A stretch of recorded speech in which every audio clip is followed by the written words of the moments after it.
Hey Aquarius, this is Job. Welcome po sa ating channel. By the way, Aquarius, this is your first half monthly Kabay Tarot reading from May 1 to 15, 2026. Gamitin ang reading na ito bilang gabay lamang. Tandaan, Aquarius, ito po ay general reading.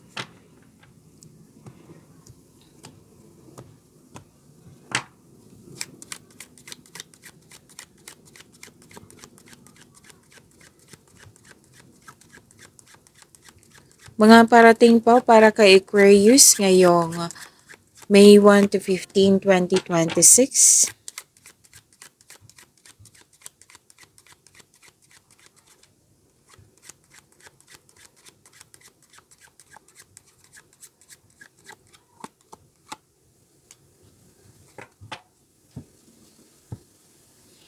Aquarius, sabi po dito,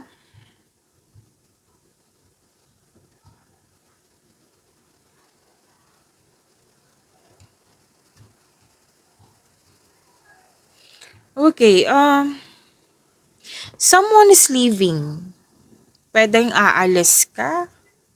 Pero kung ikaw man to, may nakita kasi akong importante kailangan. Tapos may nagsabi din sa akin ngayon na for the future, para mas lumawak yung, what I meant is, para mas lumaki yung ipon mo, pera.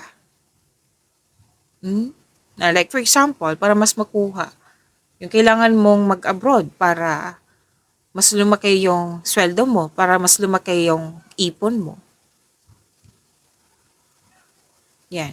So, yan yung nakikita ko. Pwedeng ikaw to pwedeng someone. Pero mas may nararamdaman kasi ako, most likely ikaw ito. Tapos, pwedeng, yun nga, pwedeng malaking adjustments kasi yan di ba? Malaking adjustment yan na kailangan magkaroon ng separation or separation, kailangan mong umalis kasi for the future naman, para sa ikakabuti. Pero yun nga, pwede din na, pwedeng mamimiss mo, like yung, syempre, may maiiwan kang, yung example ko kanina, may iiwan kang family. No, pwedeng mamimiss mo. May mabuting naman dahilan. Diba? Kasi minsan, kailangan na may pagbabago in order to have, what I meant is para magkaroon ng growth. 'Di ba? May mga malaking adjustment nga. And pwedeng may na-miss ka, literal, na lalaki na more than 60 years old. Na-miss mo. Pwedeng hindi na kayo nag-usap. Basta na mas nakikita, mas nararamdaman ko dito na na-miss mo. Yung feeling. Okay? Na-miss mo itong taong ito. And may naalala ka sa nakaraan Nakikita ko dito may naalala ka sa nakaraan, Aquarius. At sabi din dito,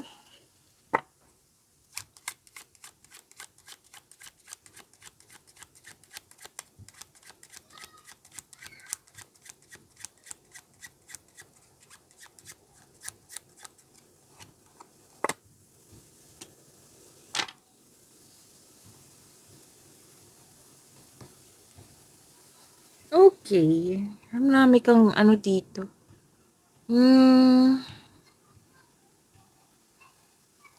Sabi dito may dalawang card kasi nagsabi dito may pag-uusap tungkol sa senior.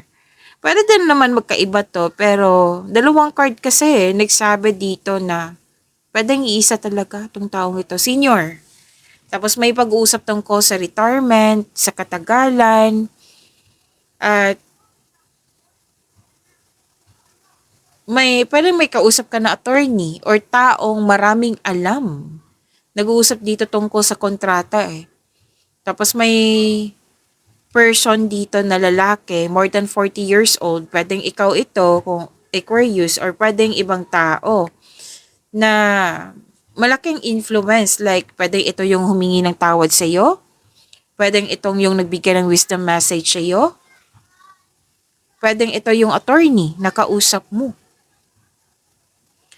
Kasi may energy dito na some of Aquarius offering guidance to some daily problem. And some of you, ikaw yung nakatanggap ng guidance. Kasi 'di ba may mga kausap ka, attorney, yung lalaki. Ayan.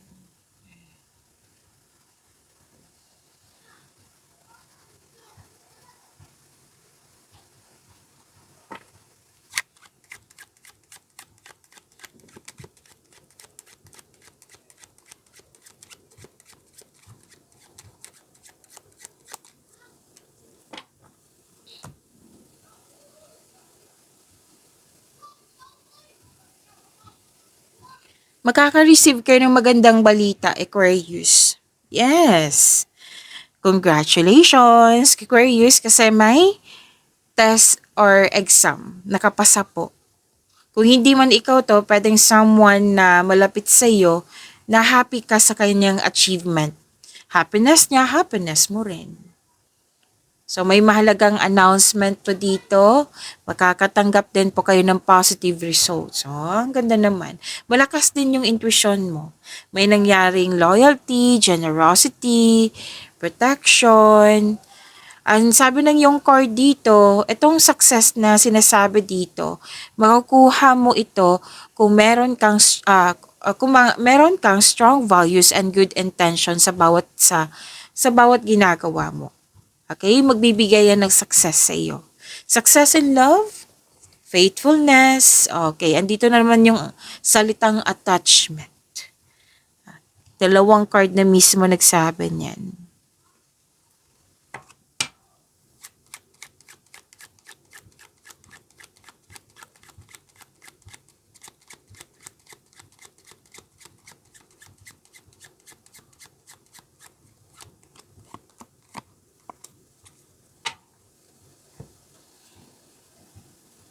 Fresh start, new beginning, something new, a new start. Itong pagbabago na ito kasi magkakaroon po siya ng growth. Nakikita ko rin dito na may bago kang kasamahan, bagong kaibigan, bagong gamit, bagong pet. Yes. At nakikita ko rin dito may humihingi ng attention sa iyo. Pwedeng inner child mo to or literal na bata. Humihingi po siya ng time sa iyo. Bigyan mo ng time. Kasi nakakabuti yan sa inyong energy din. Yes. May buntes, mabubuntes, may nanganak. At may binigay na opportunity sa iyo na wag kang haharapin mo to. Oo, naaminado ka naman na wala ka pang experience pero haharapin mo ito. Okay? So, may nag-start na ng project, may kakapasok lang din ng relasyon. So, andito na naman Aquarius, oh, may na-miss kayong tao. Pwede din sitwasyon, pero most likely tao to eh. May na-miss kayo.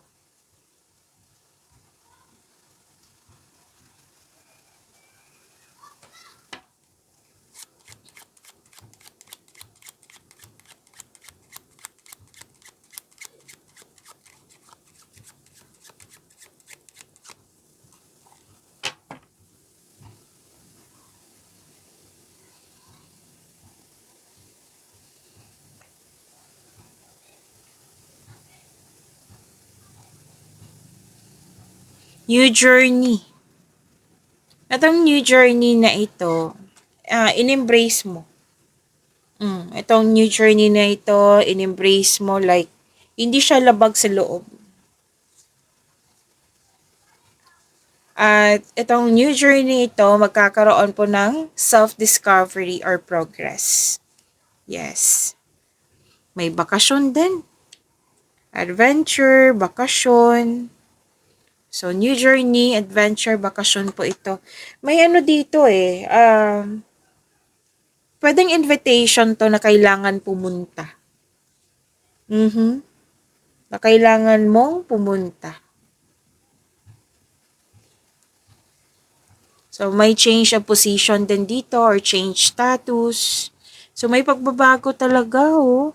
Tatlong card po mismo nagsabi dito. May mangyayaring pagbabago.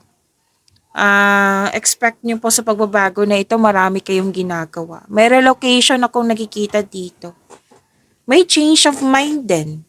Like, pwedeng hindi natuloy yung lakad, hindi natuloy yung relocation, pwede din. So, may pag-uusap din dito tungkol sa transportation, sa car.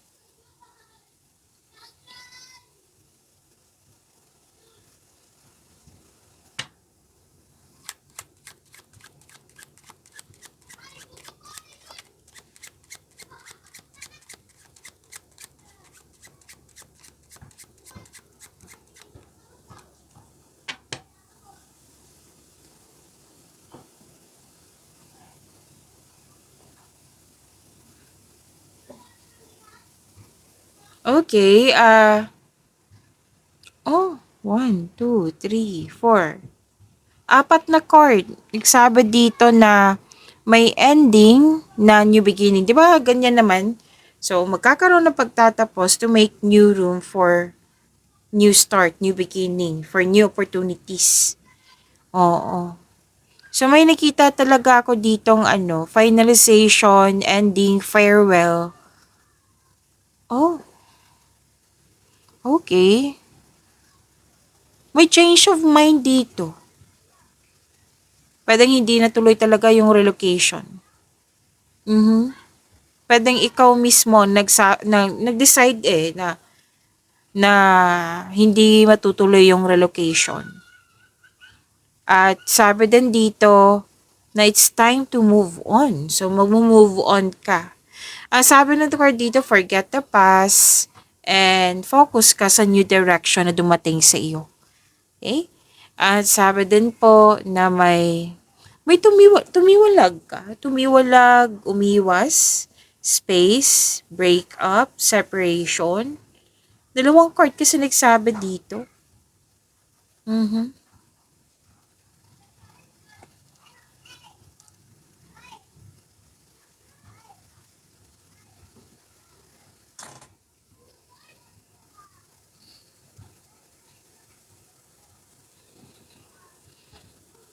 Okay. May dito.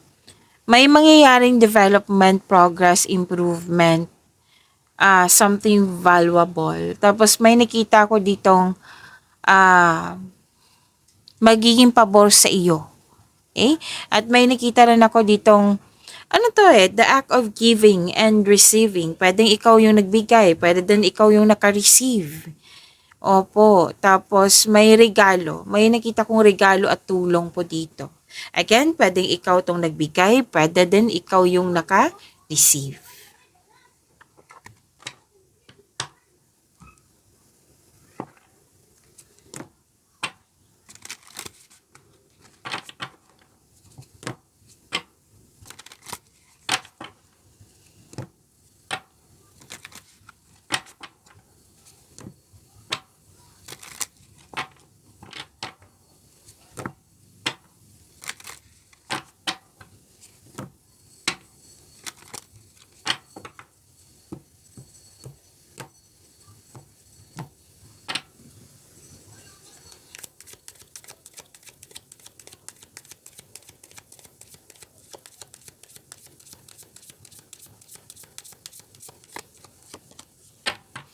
Angel number 1010. Sabi po dito, keep your thoughts positive and be patient as everything is working out for your highest good. Again, keep your thoughts positive and be patient as everything is working out for your highest good. Trust that your angels are working behind the scenes to help you. Ay wow, ang ganda naman nito. To attract more blessings, let us say okay. To attract more blessings, let us say the power affirmation. Let us say, I am patient. Again, I am patient. So, kailangan i-recite to ng twice kasi nakakabuti to sa inyong energy. Tandaan nyo po iyan. Sinabi ng yung angel number 1010 dito na your desires will turn into reality. Kasi tinutulungan kayo ng mga anghel tinutulungan kayo ng universe. Kailangan mo lang po magtiwala sa inyong sarili. Magtiwala po na makukuha mo talaga yung gusto mo. Syempre, makukuha mo yan na habang tinutulungan ka ng universe, tulungan mo din yung sarili mo. Kailangan mo ng aksyon. You have to kailangan, para ma-manifest mo rin to at the same time kailangan magkaroon ng positive thoughts. Habaan din yung pasensya. Okay? Angel number 1010, claim niyo po, Aquarius.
Aquarius, maraming salamat po sa mga hindi nag-skip ng ads. Subscribe na po kayo sa ating channel at click bell notification para updated po kayo sa reading natin. Para po sa mga gusto magpa-reading po, comment po kayo ng personal reading and check mo reply sa comment section. Inom muna akong tubig, saklit lang po, Aquarius.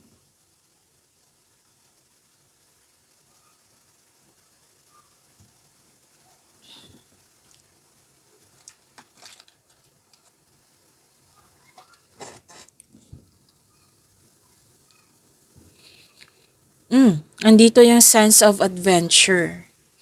May makilala kang mabubuting tao. Sinabi din to kanina. 'Di ba? Bagong kasamahan, bagong kaibigan. Masaya ka kasi nagkaroon ka ng tapat na kaibigan. May bata dito, lumabas din to kanina, 'di ba? Lumabas sa tarot cards mo. May bata dito o younger person sa buhay mo na maaring nag-uusap kasi kayo dito regarding sa ambisyon sa ambisyon sa buhay na tutulungan mo tong taong ito. Pwede din ikaw ito, natutulungan mo yung sarili mo para maabot yung pangarap mo sa buhay. May lumabas din to kanina. Oh. Magkaka-receive kayo ng mabuting balita. Good news po. Claim.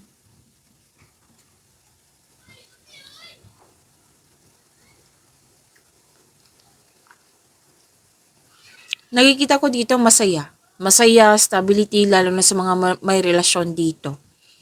May job offer or opportunity. Wow.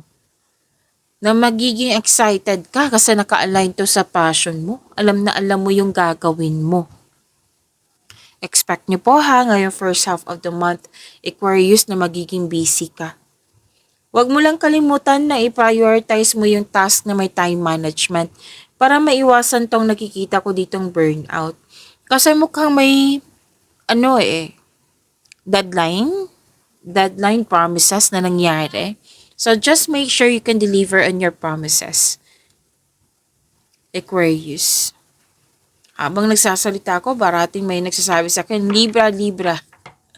Pagka iniisip kayo ni Libra or kayo ang nag-iisip kay Libra.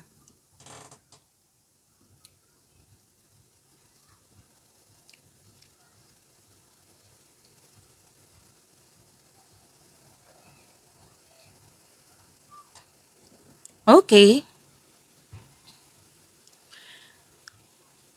Power and authority. Mapagmahal kayo at marunong sa buhay. Marami na kayong napagdaan na hirap sa buhay bago naging successful. Authority, leadership, stability, at kalma kayo. Sa mga relasyon dito, nakikita ko dito na both of you are taking an action and stability upang may palalo ang inyong relasyon. Babala lang po sa ego clashing. Tapos may leadership dito. Okay, magaling kayo na leader, sabi ng iyong card. Yes, marami na kasi kayong napatunayan at marami ding naniniwala sa iyong strength and skills. So may supportive kayong mga kasamahan dito. You're making tremendous progress in your career. Nag-level up na kayo sa inyong career, sa negosyo, sa mga ginagawa mo dyan. I-claim nyo to ha, ang ganda po nito, success po ito.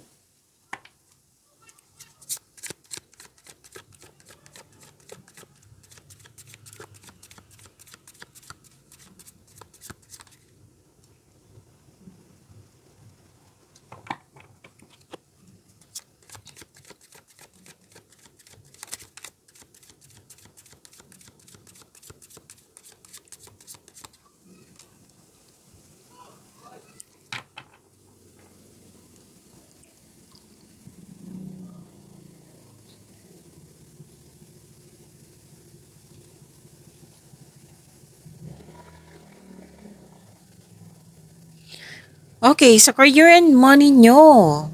Some of you, may energy ditong teacher. Teacher, coach, yung nagtuturo, professor, oo. You're earning money as a teacher, yan. And this is also means na you're going back to school or mag-study ka, magpa-enroll ka sa school.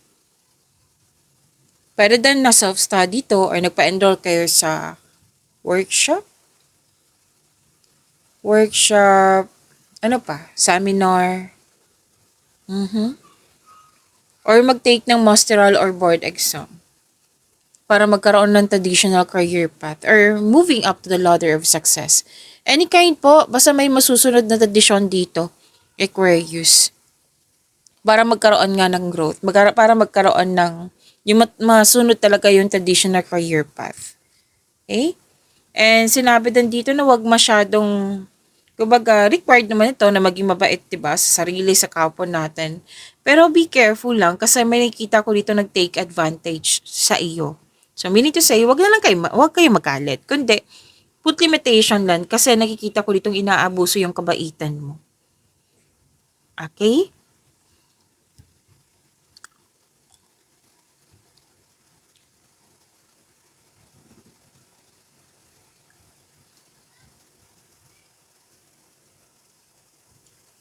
So, take time, magkaroon ng matibay na plano bago, mag-change career ang iba dito.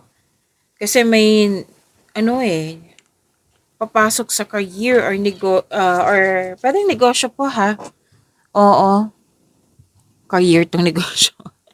Oo, tama ko lang. Basta papasok kayo sa kumpanya or sa negosyo. Basta change career pong ilan dito.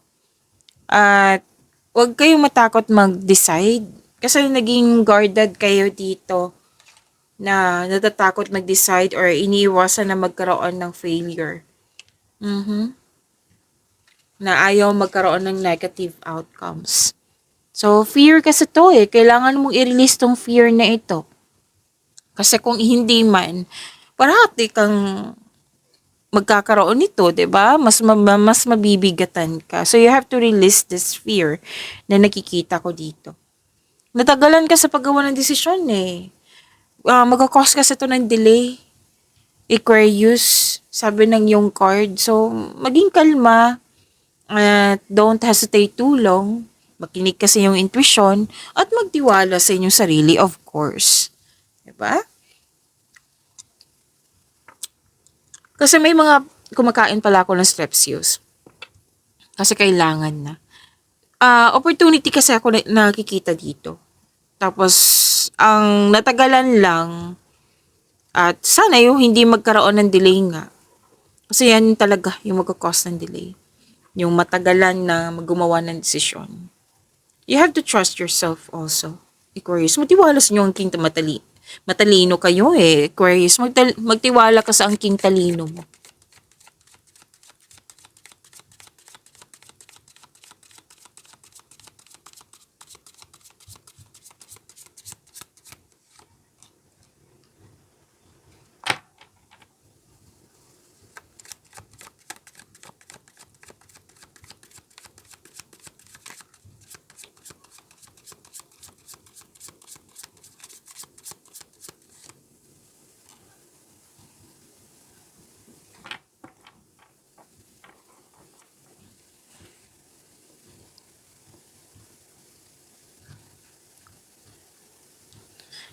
Aquarius, kung gusto niyo pong updated kayo lagi sa video natin, yung unang upload talaga makikita mo agad, mapapanood mo agad.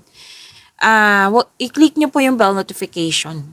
Kung hindi niyo po alam, magpaturo po. Huwag niyo din kalimutan na mag-subscribe sa channel natin. Okay? At napanood niyo na ba yung 3 months from now niyo, yung May, June, and July, at saka yung Monte Cabay Tarot reading niyo, May? Oo, na-upload na po. Andito lang po sa channel natin. Hanapin niyo po. At may parating pa mga weekly niyo. Basta about sa May niyo po. 2026. At nag-offer na pala ako. May offer na po ako. May rush reading na ako. So, kung interested kayo, comment down personal reading at antayin yung reply ko.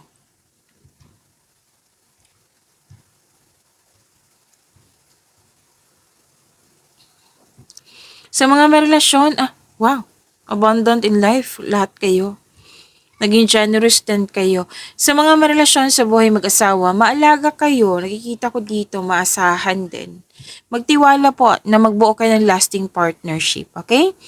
Na may, lumabas din to kanina na may nanganak, buntis, mabubuntis, at may magsa-start na ng family. Ay, wow. Kung pagod pa kayo, kung marami kayong iniisip, kung gusto niyo ma-refresh yung energy niyo, tandaan niyo to ha, kasi minsan ko lang to sasabihin. Mag-spend time kayo sa mother figure, mother earth, or sa mga bata. Sa inner child mo rin. Kasi ma-refresh yung energy niyo yan. Okay, mag-spend time din sa nature kung may panahon kayo. Pwede din naman sa labas lang ng bakuran niyo po. Sa bakuran niyo lang po. Okay? So, take time. Kung pwede po, kung pwede.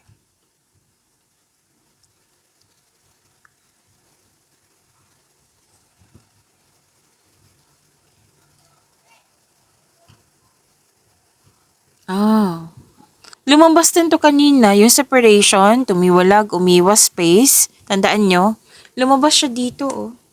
Pwedeng separation nga, or space, cool off. At most likely to ha, na may natapos na yung paulit-ulit na problema. Yan, natapos na kasi binigyan mo na ng sagot, binigyan mo na ng solusyon. May pagtanggap na din, kaya may pagbabago na nangyari kasi natanggap mo na. Pagtatapos sa isang mapait na sinapit. Nagaganap ang pagbabago kasi mismo ay ikaw, tanggap mo na ang pagtatapos na ito. At ang pagsuko na ito, lumilikha na ito ng isang pakiramdam ng kapayapaan at pasasalamat.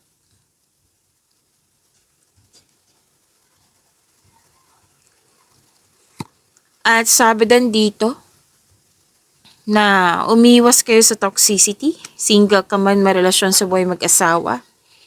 Kasi, parang may hindi nagkasundo dito or may hindi totoo sa iyo. At may nabulgar na sekreto. Kung malapit kayo sa isa't isa, mag-uusap kayo. Kasi may nakita ko ditong hindi masyadong close. Kaya parang hinayaan mo na lang.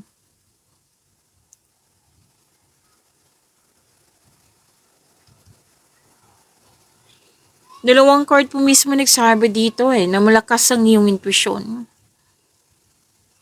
At sabi din dito na